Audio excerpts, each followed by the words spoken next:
स्वागत है सभी लोगों का आज के नए वीडियो में। आज हम लोग पढ़ेंगे मौलिक अधिकार से संबंधित जो भी PYQ है और हर एक एग्जाम के लिए इम्पोर्टेंट होने वाला है।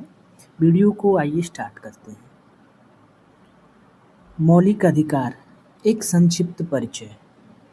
देखिए, अगर ये प्रश्न बनता है कि ये कहाँ से लिया गया है तो संयुक्त राज्य अमेरिका से लिया गया है और संविधान के भाग 3 में मौलिक अधिकार का वर्णन है। अगर अनुच्छेद पूछा जाए तो 12 से 35 तक है और इसे संविधान का मैग्ना कार्टा कहते हैं। और संविधान यानी ये भी बन जाएगा प्रश्न कि संविधान का मैग्ना कार्टा किस भाग को बोलते हैं, तो भाग 3। भाग 3 में है क्या, मौलिक अधिकार है। कहाँ से लिया गया है, संयुक्त राज्य अमेरिका से। आइए आगे बढ़ते हैं। अब इसकी हम कुछ विशेषताओं की बात करेंगे। जैसे मौलिक अधिकार जो है वो न्याय संगत है यानी जस्टिसिएबल है। यदि इनका उल्लंघन होता है तो नागरिक सीधे सर्वोच्च न्यायालय अनुच्छेद 32 के तहत या उच्च न्यायालय अनुच्छेद 226 के तहत जा सकते हैं। दूसरी विशेषता यह है कि निलंबन यानी राष्ट्रीय आपातकाल अनुच्छेद 352 के दौरान अनुच्छेद 20 और 21 को छोड़कर अन्य सभी मौलिक अधिकार निलंबित किए जा सकते हैं। तो केवल अनुच्छेद 20 और 21 को निलंबित नहीं किया जा सकता है, बाकी जो भी मौलिक अधिकार है उसे निलंबित किया जा सकता है। तीसरा है संशोधन, इसकी विशेषता यानी संसद इनमें संशोधन कर सकती है लेकिन यह संविधान के मूल ढांचे को प्रभावित नहीं करना चाहिए, तो इसमें संशोधन किया जा सकता है। आगे बढ़ते हैं हम लोग। अब हम लोग बात करेंगे कौन कौन से मौलिक अधिकार हैं। चलिए, तो हमें पता है इस समय हमें 6 मौलिक अधिकार प्राप्त हैं।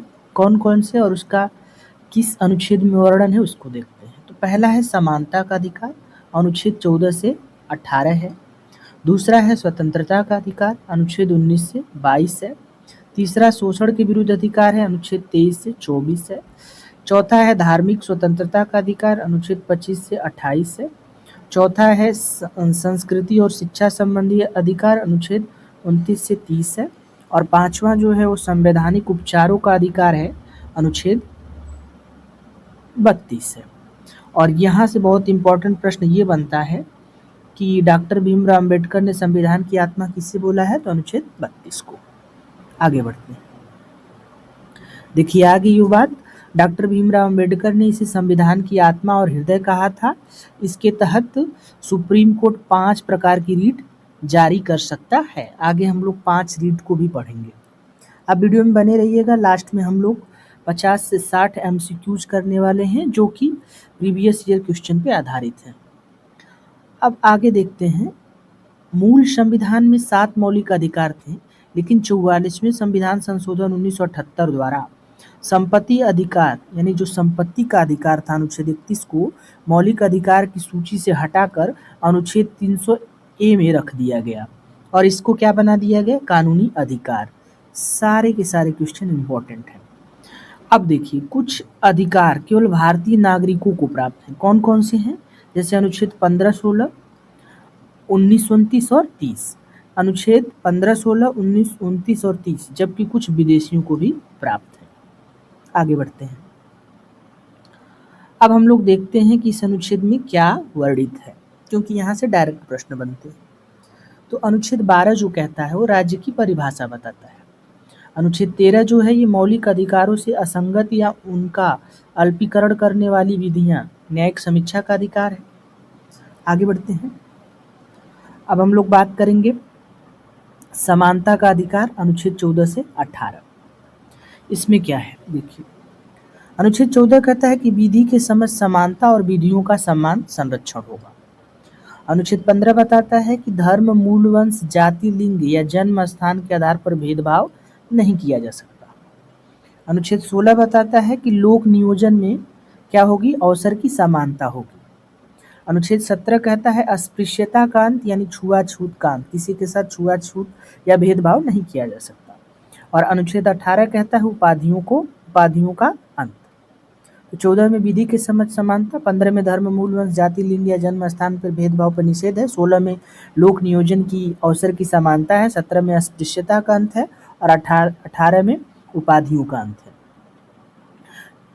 अगला है स्वतंत्रता का अधिकार, अनुच्छेद 19 से 22। यहाँ पे देखिए अनुच्छेद 19 यह 6 प्रकार की स्वतंत्रताओं का संरक्षण यानी बोलने, शांतिपूर्वक इकट्ठा होने, संघ बनाने, घूमने, निवास करने और व्यवसाय करने की स्वतंत्रता देता है। अनुच्छेद 20 जो है अपराधों के लिए दोष सिद्धि के संबंध में संरक्षण है और अनुच्छेद 21 जो है प्राण और दैहिक स्वतंत्रता का संरक्षण है, जीवन का अधिकार है इसमें। और अनुच्छेद 21A शिक्षा का अधिकार है 6 से 14 वर्ष के बच्चों के लिए। और अनुच्छेद 22 में कुछ दशाओं में गिरफ्तारी और निरोध से संरक्षण है। आगे बढ़ते हैं। अब हम लोग देखते हैं अनुच्छेद जो 19 है उसमें स्वतंत्रता के 6 अधिकार हैं और क्या क्या हैं। तो 19(1) के ए में बताया गया है कि भाषण और अभिव्यक्ति की स्वतंत्रता है, यानी अपने विचारों को बोलने, लिखने, छापने या संकेतों के माध्यम से प्रकट करने का अधिकार। इसी के अंतर्गत प्रेस की स्वतंत्रता भी आती है। और 19(1)(b) में क्या है, शांतिपूर्वक सभा करने की स्वतंत्रता है, बिना हथियारों के शांतिपूर्ण ढंग से एकत्रित होने और सभा करने का अधिकार है। और 19(1) के सी में क्या है, संघ या संगठन बनाने की स्वतंत्रता है, संगठन, यूनियन या सहकारी समितियां बनाने का अधिकार है। आगे बढ़े हम लोग। देखिए 19(1) के डी में क्या है, भारत के राज्य क्षेत्र में निर्बाध घूमने की स्वतंत्रता है, यानी देश के किसी भी हिस्से में आप घूम सकते हैं, आ जा सकते हैं। और ई और एफ, चूंकि एफ हटा दिया गया है, ई और जी है। ई में क्या है, भारत के किसी भी भाग में निवास करने की स्वतंत्रता है, देश के किसी भी क्षेत्र में बसने या रहने का अधिकार है। और अनुच्छेद 19(1) का जी क्या कहता है, कोई भी व्यवसाय या व्यापार करने की स्वतंत्रता है, अपनी इच्छा अनुसार कोई भी पेशा, व्यापार या कारोबार करने का अधिकार है। इसे हम 60 से भी याद कर सकते हैं। कैसे याद कर सकते हैं, देखिए जैसे एक कहानी की तरह आप याद कर सकते हैं। पहले आप क्या करेंगे, बोलेंगे। तो 19(1) में क्या है, आप बोल सकते हैं। फिर लोग जुटेंगे तो सभा होगी। फिर आप एक संगठन बनाएंगे, संगठन के काम से पूरे देश में क्या करेंगे, घूमेंगे। और जब घूमेंगे आप तो कहीं अच्छा लगेगा, जब आपको अच्छा लगेगा तो वहाँ क्या हो जाएंगे, बस जाएंगे। जब बस जाएंगे तो आपको जीवन जीने के लिए कुछ तो कुछ करना होगा, तो आप व्यापार करेंगे। तो पहले बोलेंगे, फिर सभा करेंगे, संगठन बनाएंगे, घूमेंगे, बस जाएंगे और व्यापार करेंगे। आगे बढ़ते हैं हम लोग। महत्वपूर्ण बिंदु ये है इसमें कि अनुच्छेद 19 के अधिकार केवल बाह्य आक्रमण या युद्ध के आधार पर घोषित राष्ट्रीय आपातकाल के दौरान स्वतः निलंबित हो जाते हैं, सशस्त्र विद्रोह के आधार पर निलंबित नहीं किया जा सकता। यानी बाहरी आक्रमण अगर होता है तो अनुच्छेद 19 क्या हो जाएगा, वो निलंबित हो जाएगा स्वतः, लेकिन सशस्त्र विद्रोह पर नहीं होता। अब प्रतिबंध क्या है, ये अधिकार असीमित नहीं है, राज्य इन पर देश की एकता, अखंडता, सुरक्षा और सार्वजनिक व्यवस्था के हित में उचित प्रतिबंध लगा सकता है। तो राज्य इस पे एक्शन ले सकती है। आगे देखिए, हटाया गया अधिकार कौन सा था, एफ वाला जो हम लोगों ने देखा वो नहीं था उसमें, जिसमें संपत्ति की स्वतंत्रता थी, जिसे 44वें संविधान संशोधन 1918 द्वारा हटा दिया गया। आगे बढ़ते हैं हम लोग और चौथे अधिकार पे चढ़ते हैं, शोषण के विरुद्ध अधिकार। इसमें अनुच्छेद 23 और 24 आता है। अनुच्छेद 23 क्या कहता है, मानव तस्करी और जबरन श्रम यानी बेगारी पर रोक है। और अनुच्छेद 24 कहता है कारखानों आदि में बालकों को जो 14 वर्ष से कम के हैं उन पे रोक है। अगला मौलिक अधिकार है धर्म की स्वतंत्रता का अधिकार, ये 25 से 28 तक है। क्या है इसमें वर्णित, ये देखते हैं। तो अनुच्छेद 25 कहता है अंतःकरण की और धर्म को अबाध रूप से मानने, आचरण और प्रचार करने की स्वतंत्रता है, यानी किसी भी हम धर्म को मान सकते हैं। अनुच्छेद 26 कहता है कि धार्मिक कार्यों के प्रबंधन की स्वतंत्रता है। और अनुच्छेद 27 कहता है किसी विशिष्ट धर्म की अभिवृद्धि के लिए करों के भुगतान के बारे में स्वतंत्रता है। और अनुच्छेद 28 शिक्षण संस्थाओं में धार्मिक शिक्षा या धार्मिक उपासना में उपस्थित होने का भी अधिकार है। आगे लास्ट है जो कि अनुच्छेद 29 और 30 में है, ये है संस्कृति और शिक्षा संबंधी अधिकार। अनुच्छेद 29 बताता है अल्पसंख्यकों के हितों का संरक्षण, और 30 में बताया गया है शिक्षा संस्थाओं की स्थापना कर सकते हैं, प्रशासन करने का अल्पसंख्यक वर्गों का अधिकार है। नोट में हमने देखा अनुच्छेद 31 संपत्ति का अधिकार 44वां संविधान संशोधन 1978 द्वारा हटा दिया गया था। आगे बढ़े। अब लास्ट मौलिक अधिकार है वो है संवैधानिक उपचारों का अधिकार, अनुच्छेद 32 है। तो मौलिक अधिकारों को प्रवर्तित कराने के लिए उपचार, इसके तहत सुप्रीम कोर्ट 5 प्रकार की रीट जारी करता है। ये बंदी प्रत्यक्षीकरण पहला, दूसरा परमादेश, तीसरा प्रतिषेध, चौथा उत्प्रेषण, पांचवा अधिकार परीक्षा। नेक्स्ट, अन्य संबंधित जो अनुच्छेद हैं 33, 34, 35। तो अनुच्छेद 33 जो बताता है सशस्त्र बलों यानी अर्धसैनिक बलों आदि के मौलिक अधिकारों को संशोधित करने की संसद की शक्ति है। और अनुच्छेद 34 बताता है जब किसी क्षेत्र में मार्शल लॉ यानी सैन्य शासन लागू हो तब अधिकारों पर प्रतिबंध है। और अनुच्छेद 35 क्या बताता है, इस भाग के उपबंधों को प्रभावी करने के लिए विधान यानी कानून बनाने की शक्ति केवल किसके पास होगी, संसद के पास होगी। अब यहाँ से जो अनुच्छेद 32 के तहत 5 रीट है जो सुप्रीम कोर्ट और हाई कोर्ट जारी कर सकती है, चूंकि हाई कोर्ट 226 के तहत करती है और सुप्रीम कोर्ट आर्टिकल 32 के तहत करती है, तो क्या है उसे हम समझते हैं और देखते हैं। देखिए, पहला है बंदी प्रत्यक्षीकरण, इसको हम हेबियस कॉर्पस बोलते हैं। इसका शाब्दिक अर्थ है सशरीर प्रस्तुत करना। कब जारी होती है, जब किसी व्यक्ति को अवैध रूप से हिरासत में रखा गया हो तब ये जारी किया जा सकता है। उद्देश्य क्या है इसका, न्यायालय उस अधिकारी या व्यक्ति को आदेश देता है जिसने किसी को बंदी बनाया है कि वह बंदी को अदालत के सामने पेश करे। यदि गिरफ्तारी का कोई कानूनी आधार नहीं मिलता तो कोर्ट उससे तुरंत क्या कर देती है, रिहा करने का आदेश देती है। फिर दूसरा जो रीट है वो है परमादेश यानी मैंडेमस। ठीक है, परमादेश मैंडेमस, इसका शाब्दिक अर्थ है हम आदेश देते हैं। क्या करते हैं, हम आदेश देते हैं। कब जारी होती है, यह तब जारी की जाती है जब कोई सरकारी अधिकारी, निगम या निचली अदालत अपने सार्वजनिक कर्तव्यों यानी पब्लिक ड्यूटीज को निभाने में विफल रहता है। उस कंडीशन में मैंडेमस परमादेश जारी होता है। उद्देश्य क्या है, इसके जरिए कोर्ट उस अधिकारी को अपना निर्धारित कार्य करने का क्या करती है, निर्देश देती है कि आप अपने कर्तव्यों का वहन कीजिए। फिर तीसरा है प्रोहिबिशन, जिसको हम प्रतिषेध कहते हैं। इसका शाब्दिक अर्थ ही होता है रोकना, स्टॉप करना। कब जारी होती है, यह उच्च न्यायालय द्वारा निचली अदालतों या अर्ध न्यायिक निकायों को जारी होती है। यानी हाई कोर्ट अपने डिस्ट्रिक्ट कोर्ट को जारी कर सकता है, सुप्रीम कोर्ट किसको कर सकता है, हाई कोर्ट को कर सकता है। उद्देश्य क्या है, जब कोई निचली अदालत अपने अधिकार क्षेत्र यानी जुरिस्डिक्शन से बाहर जाकर किसी मामले की सुनवाई करती है तो उससे आगे की कार्रवाई करने से रोकने के लिए रिट जारी की जाती है।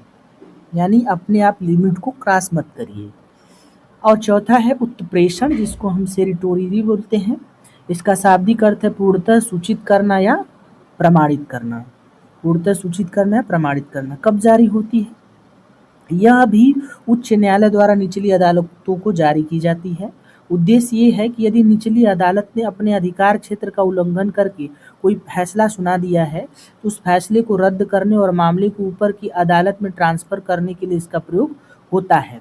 प्रतिषेध कार्रवाई के दौरान रोकती है जबकि उत्प्रेषण निर्णय के बाद उसे रद्द करती है। जो प्रोहिबिशन था वो कार्यवाही के दौरान चालू की जाती है, जब यदि निर्णय आ जा चुका हो तब वहां पर उत्प्रेषण का निर्णय लिया जाता है। आगे अंतिम है एक क्यूओ वारंटो है, जिसको हम बोलते हैं अधिकार परीक्षा। इसका शाब्दिक अर्थ है किस अधिकार से। कब जारी होती है, जब कोई व्यक्ति किसी ऐसे सार्वजनिक पद पे है, पब्लिक ऑफिस पे है, जो दावा करता है या बैठ जाता है जिसका वह कानूनी रूप से पात्र नहीं है, तब ये जारी होती है। उद्देश्य क्या है, न्यायालय उस व्यक्ति से पूछता है कि वह किस अधिकार से उस पद पर कार्य कर रहा है। यदि वह संतोषजनक उत्तर नहीं दे पाता तो उसे पद छोड़ना पड़ता है। चलिए अब हम लोग करेंगे प्रैक्टिस करेंगे। जी हाँ, पहले उससे पहले ये देख लेते हैं। विशेष तथ्य ये है कि जहां अनुच्छेद 32 के तहत केवल सुप्रीम कोर्ट रिट जारी कर सकता है, वहीं अनुच्छेद 226 के तहत हाई कोर्ट को भी ये 5 रिट जारी करने का अधिकार प्राप्त है। यहाँ से 2 प्रश्न, supreme court article 32, high court article 226 के तहत रिट जारी करते हैं। कितनी रिट है, 5। अब आइए हम लोग प्रैक्टिस करेंगे एमसीक्यूज। आप तैयार रहिए और उत्तर आप बताइएगा। भारतीय संविधान के किस भाग को संविधान की अंतरात्मा या मैग्ना कार्टा कहा जाता है? क्या वो भाग 2 है, क्या वो भाग 3 है, 4 है या 5 है? तो हम जानते हैं भाग 3 है। चलिए अगला प्रश्न हम लोग का है, मौलिक अधिकार का उल्लेख किस अनुच्छेद में है? अनुच्छेद 5 से 11 है, 12 से 35 है या 36 से 51 है या 14 से 32 है? तो अनुच्छेद 5 से 11 जो था वो भाग 2 था और ये हमने पढ़ा था नागरिकता से संबंधित है। अनुच्छेद 12 से 35 यही है मौलिक अधिकार भाग 3 और 36 से 51 जो है डीपीएसपी है भाग 4 है।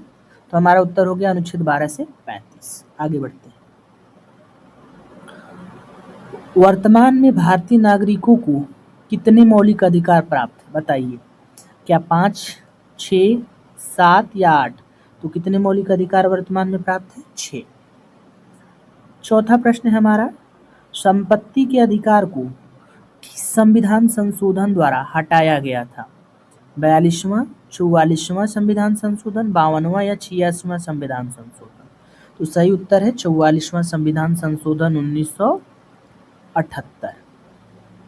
आगे बढ़ते हैं। मौलिक अधिकारों का संरक्षक यानी गार्जियन कौन होता है? संसद होता है, राष्ट्रपति होता है, न्यायपालिका होता है या प्रधानमंत्री होता है? आप देखिए इसमें कौन गार्जियन होता है? तो न्यायपालिका, क्योंकि आर्टिकल 32 के तहत सुप्रीम कोर्ट जा सकते हैं और आर्टिकल 226 के तहत हाई कोर्ट जा सकते हैं। आगे बढ़ते हैं हम लोग। अनुच्छेद 14 में विधि के समझ समानता का अधिकार कहाँ से लिया गया है? क्या यह ब्रिटेन से लिया गया है, क्या अमेरिका से लिया गया है, रूस से या कनाडा से? तो कहाँ से लिया गया है? ब्रिटेन से। विधि की समझ समानता। अगला हम लोग का 7वां प्रश्न है, अस्पृश्यता यानी छुआछूत का अंत किस अनुच्छेद में है? क्या यह अनुच्छेद 15 में है, 16 में है, 17 में है या 18 में?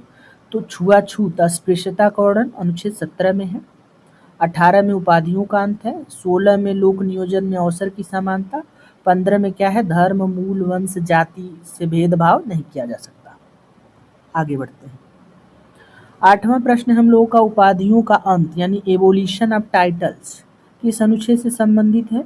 अनुच्छेद 18, 17, 20 या 21? तो अभी हमने देखा अनुच्छेद 18 उपाधियों का अंत। 9वां प्रश्न है हम लोग का, थोड़ा सा तेजी से हम करेंगे हम लोग। प्रेस की स्वतंत्रता किस अनुच्छेद के तहत सुनिश्चित की गई है? अनुच्छेद 19(1)(a), अनुच्छेद 20, अनुच्छेद 22? तो सही जवाब हम लोग का क्या होगा? अनुच्छेद 19(1)(a). 10वां प्रश्न है, अनुच्छेद 21(a) किस आयु वर्ग के बच्चों के लिए शिक्षा का अधिकार प्रदान करता है?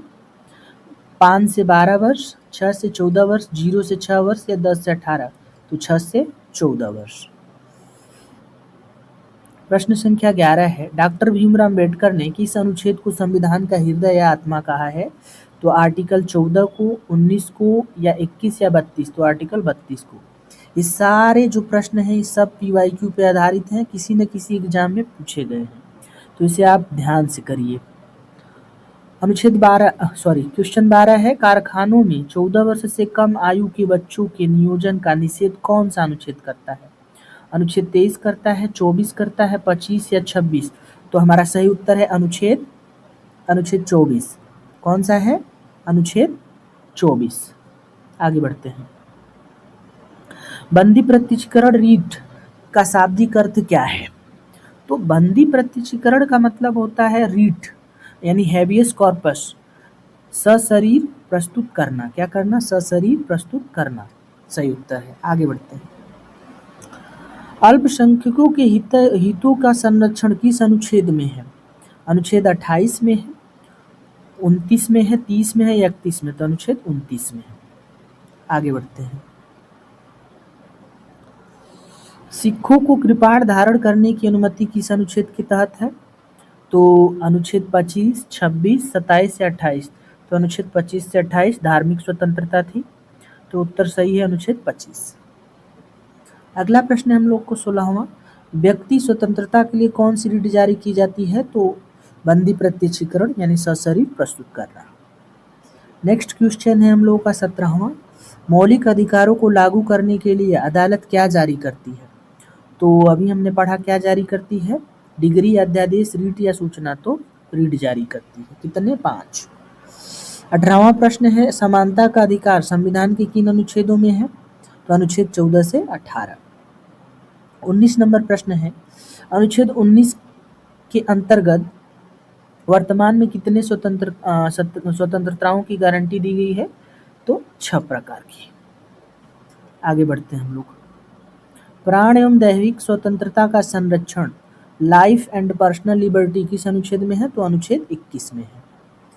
अनुच्छेद 21 में। अगला प्रश्न 21वां है, किस मामले में सर्वोच्च न्यायालय ने मूल ढांचे का सिद्धांत दिया था? गोलकनाथ मामला था, केशवानंद भारती मामला था, मिनर्वा मिल्स मामला था या मेनका गांधी? तो केशवानंद भारती मामला। अगला प्रश्न, संपत्ति का अधिकार अब एक कैसा अधिकार है? तो ये कैसा अधिकार बन चुका है? कानूनी अधिकार बन चुका है। संपत्ति का अधिकार कानूनी अधिकार। नेक्स्ट प्रश्न हम लोगों का 23वां, अनुच्छेद 32 के तहत कितने प्रकार की रीट जारी की जाती है? तो कितने प्रकार की रीट जारी की जाती है? 3, 4, 5 या 6? सही उत्तर है 5। एक भी प्रश्न छूटना नहीं चाहिए, सब आना चाहिए। 24 है, किस अनुच्छेद के तहत उच्च न्यायालय रीट जारी कर सकती है? तो उच्च न्यायालय अनुच्छेद 226 के तहत। अगला प्रश्न, प्रश्न संख्या 25। हम लोग टोटल 60 MCQs करने वाले हैं, आपकी पूरी कंप्लीट तैयारी हो जाएगी, वीडियो में बने रहें। अनुच्छेद प्रश्न 25 है, राष्ट्रीय आपातकाल के दौरान कौन से 2 अनुच्छेद निलंबित नहीं किए जा सकते? तो 19-20 है, अनुच्छेद 20-21, 21-22 से 14-15, तो अनुच्छेद 20 और 21। आगे बढ़ते हैं। अगला प्रश्न हम लोगों का 26 नंबर, धर्म, जाति, लिंग या जन्म स्थान के आधार पर भेदभाव का निषेध किस अनुच्छेद में है? तो अनुच्छेद 14 में है, 15 में, 16 या 17 में? तो ये है अनुच्छेद 15 में। 14 में क्या था? विधि के समझ समानता। 16 में क्या था? लोक नियोजन में अवसर की समानता। 17 में क्या था? अस्पृश्यता का अंत। आगे बढ़ते हैं, फिंगर टिप्स पे याद होना चाहिए। 27वां प्रश्न हम लोगों का है, मानव के दुर्व्यापार और बलात्श्रम का निषेध किस अनुच्छेद में है? अनुच्छेद 23, 24, 25 या 26? तो अनुच्छेद 23। परमादेश, रीट का अर्थ क्या है? मतलब हम आदेश देते हैं, परमादेश। सरकारी नौकरियों में अवसर की समानता किस अनुच्छेद में है? तो अनुच्छेद 16, देख चुके हैं। अनुच्छेद 19(1)(b) नागरिकों को कौन सी स्वतंत्रता देती है? तो बोलने की, शांतिपूर्वक सभा करने की, व्यापार करने की या घूमने की? तो शांतिपूर्वक सभा करने की। निजता का अधिकार किस अनुच्छेद के अंतर्गत आता है? तो निजता का अधिकार अनुच्छेद 14, 19, 20, 21? तो सही है 21। जीवन जीने का अधिकार अनुच्छेद 21। मौलिक अधिकारों का मुख्य उद्देश्य क्या है? तो व्यक्तिगत स्वतंत्रता सुनिश्चित करना। आगे बढ़ते हैं, प्रश्न संख्या 33। थोड़ा वीडियो लंबा हो रहा है इसलिए जल्दी जल्दी करते हैं। कौन सा अनुच्छेद अल्पसंख्यकों को अपनी पसंद के शिक्षण संस्था स्थापित करने का अधिकार देती है? अनुच्छेद 28, 29, 30 या 32? तो सही उत्तर है अनुच्छेद 30 है। आगे बढ़ते हैं, सशस्त्र बलों के सदस्यों के मौलिक अधिकारों को कौन प्रतिबंधित कर सकता है? राष्ट्रपति, संसद, रक्षा मंत्री, सुप्रीम कोर्ट? सही उत्तर है संसद। संविधान का अनुच्छेद 12 किससे संबंधित है? नागरिकता, राज्य की परिभाषा, मूल अधिकार, मूल कर्तव्य? तो क्या है? अनुच्छेद 12 में राज्य की परिभाषा है। कानून का समान संरक्षण वाक्य कहाँ से लिया गया है? तो ये अमेरिका से लिया गया है। 37वां प्रश्न है, किस संशोधन को लघु संविधान कहा जाता है? याद होना चाहिए, रटा होना चाहिए। यह है अनुच्छेद 42वां संविधान संशोधन 1976 है। 44वां कब हुआ था? 1978 में। और 86वां संविधान संशोधन कब हुआ था? 2002 में। 73वां संविधान संशोधन कब हुआ था? 1992 में। आगे बढ़ते हैं, अपराधों के लिए दोष सिद्धि के संबंध में संरक्षण किस अनुच्छेद में है? अनुच्छेद 19, 20, 21 या 22? तो सही उत्तर अनुच्छेद 20। शिक्षा का अधिकार आरटी किस वर्ष लागू हुआ था? बहुत इंपॉर्टेंट प्रश्न है, यहाँ से मैंने देखा कई बार एग्जाम में बना हुआ है। लोग 2002 टिक के करके चले आते हैं, उनको समझ में आता है 86वां संविधान संशोधन 2002, लेकिन ये उस समय बना था, लागू हुआ था 2010 में। आगे बढ़ते हैं, 40वां प्रश्न है, मौलिक अधिकारों पर उचित प्रतिबंध लगाने का शक्ति किसके पास है? राष्ट्रपति, संसद, न्यायपालिका, मंत्रिमंडल? तो संसद लगा सकती है। अधिकार पृच्छा क्यू वारंटो का क्या अर्थ है? किस अधिकार से? सूचना देना, मना करना या आदेश देना।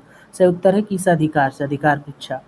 अनुच्छेद 25 से 28 क्या है? तो धार्मिक स्वतंत्रता का अधिकार है। मौलिक अधिकारों का हनन होने पर नागरिक कहाँ जा सकता है? तो क्या वो केवल सर्वोच्च न्यायालय जा सकता है, उच्च न्यायालय जा सकता है, या सर्वोच्च या उच्च न्यायालय दोनों में से कहीं पे भी जा सकता है? तो दोनों में से कहीं जा सकता है। आगे बढ़िए। निवारक निरोध यानी प्रिवेंटिव डिटेंशन किस अनुच्छेद के अंतर्गत आता है? अनुच्छेद 21, 22, 23 या 24। तो अनुच्छेद 22 के अंतर्गत। क्या मौलिक अधिकार अस्थायी है? नहीं, संसद इसका क्या कर सकती है? इसमें संशोधन कर सकती है। आगे बढ़ते हैं। 46वां प्रश्न, अनुच्छेद 33, 34, 35 किस भाग का हिस्सा है? तो 12 से 35 क्या था? मौलिक अधिकार। तो किसका भाग होगा? भाग 3 का। आगे बढ़ते हैं। संविधान के अनुच्छेद 13 का मुख्य कार्य क्या है? मौलिक अधिकारों की सुरक्षा, कानून बनाना, राष्ट्रपति की शक्ति, चुनावी प्रणाली। तो अनुच्छेद 13 बताता है क्या? मौलिक अधिकारों की सुरक्षा। 48 नंबर है, अनुच्छेद 19(1) का जी किससे संबंधित है? तो सभा करना, संघ बनाना, व्यापार या जीविका, निवास। तो सही उत्तर है व्यापार या आजीविका, लास्ट में था। धार्मिक करों से मुक्ति का प्रावधान किस अनुच्छेद में है? अनुच्छेद 26, 27, 28, 29। तो सही उत्तर अनुच्छेद 27। मौलिक अधिकार निलंबित किए जा सकते हैं राज्यपाल द्वारा, राष्ट्रपति द्वारा, आपातकाल के दौरान, कानून मंत्री द्वारा, कभी नहीं। तो राष्ट्रपति द्वारा आपातकाल के दौरान। लास्ट के 10 प्रश्न हैं, आइए देखते हैं। संविधान का कौन सा अनुच्छेद कानून का शासन का मुख्य आधार है? तो अनुच्छेद 14 है। मार्शल लॉ सैन्य शासन के दौरान मौलिक अधिकारों पर प्रतिबंध लगाने की शक्ति किसके पास है? राष्ट्रपति, थल सेना, संसद या राष्ट्रीय सुरक्षा? तो संसद लगा सकती है। अनुच्छेद 20 के तहत दोहरे दंड से संरक्षण का क्या अर्थ है? हाँ, ये बढ़िया प्रश्न है। तो दोहरे दंड का मतलब क्या है? एक ही व्यक्ति को 2 बार गिरफ्तार नहीं किया जा सकता, एक ही अपराध के लिए एक से अधिक बार दंडित नहीं किया जा सकता, एक अपराध के लिए 2 अलग अलग जेलों में नहीं रखा जा सकता, या इनमें से कोई नहीं। तो ये तो बात है नहीं, ये भी नहीं है, ये सही है। एक ही अपराध के लिए एक से अधिक बार दंडित नहीं किया जा सकता। आगे बढ़ते हैं। 54 प्रश्न, कौन सा मौलिक अधिकार केवल भारतीय नागरिकों को प्राप्त है और विदेशियों को नहीं? ये बढ़िया प्रश्न है और आपको आना चाहिए। अनुच्छेद 14 है? नहीं। अनुच्छेद 21 नहीं। 15 है? हाँ, क्योंकि 15 था, 16 था, 19 था, 29 था और 30 जो कि भारतीयों को प्राप्त है। तो अनुच्छेद 15 सही उत्तर ये नहीं है। आगे बढ़ते हैं। वहीं 15, 16, 19, 29, 30 केवल भारतीयों को प्राप्त है। प्रतिषेध यानी प्रोहिबिशन रीट उच्चतम न्यायालय द्वारा कब जारी की जाती है? कब जारी की जाती है? जब किसी को अवैध रूप से बंदी बनाया गया हो? नहीं, ऐसी बात नहीं है।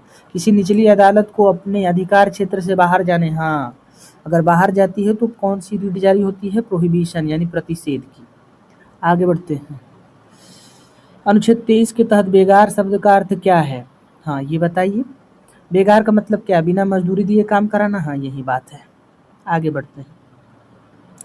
संविधान के अनुच्छेद 35 के अनुसार मौलिक अधिकारों को प्रभावी बनाने के लिए कानून बनाने का अधिकार किससे प्राप्त है? राज्य विधानमंडल को, केवल संसद को, राष्ट्रपति को? तो केवल संसद को प्राप्त है। उत्प्रेषण रीट का शाब्दिक अर्थ क्या है? हम आदेश देते हैं। पूर्णतः सूचित करना या प्रमाणित करना, रोकना किस अधिकार से? तो उत्प्रेषण का मतलब होता है सूचित करना या प्रमाणित करना। अनुच्छेद 19(1) के तहत सहकारी समिति शब्द किस संशोधन द्वारा जोड़ा गया था? तो ये 97वां संविधान संशोधन था।